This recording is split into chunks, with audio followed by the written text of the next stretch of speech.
વાલિયા તાલુકાના લુણા ગામના જાગૃત આગેવાન વિનેશ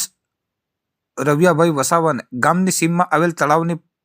પાળ પર માટી ખનન ચાલી રહ્યું છે અને ગામમાં બનાવેલ આરસીસી માર્ગની બાજુમાં કોન્ટ્રાક્ટરની મિલીભગતથી નાખવામાં આવી રહ્યું છે, જેને લઈ તેઓ સ્થળ પર આવી જોતા માટી ખનન જોવા મળતા તેઓએ ભરૂચ જિલ્લા ખાણ ખનીજ વિભાગમાં જાણ કરતા ખાણ ખનીજના રોયલ્ટી ઇન્સ્પેક્ટર અને સર્વેયર સ્થળ પર દોડી આવ્યા હતા અને સાદી માટીનું ગેરકાયદેસર રીતે ખોદકામ કરતા એક જેસીબી અને ટ્રેક્ટર પકડી પાડી જરૂરી કાગળો માંગતા કોઈ પણ જાતના પુરાવા રજૂ નહીં કરાતા ખાણ ખનીજ ટીમે બંને વાહનો સીઝ કરી કાર્યવાહી હાથ ધરી હતી। અંતરે ઉલ્લેખનીય છે કે જાગૃત નાગરિકે જેસીબી મશીનના ચાલકને માટી કોના કહેવાથી ખોદી રહ્યા છો તો તેણે સરપંચના કહેવાથી માટી ખોદી રહ્યા હોવાનું જણાવ્યું હતું। આજ રોજ લુણા ગામના સરપંચશ્રી અને જે રોડનું કામ ચાલે એજન્સી દ્વારા લુણા ગામે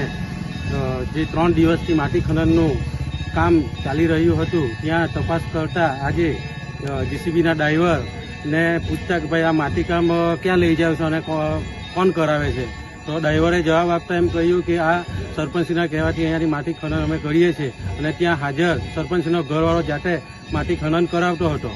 આ માટી ખનન ચોરી જે કરેલી છે, જે ભ્રષ્ટાચાર કરેલો છે, જે એજન્સી અને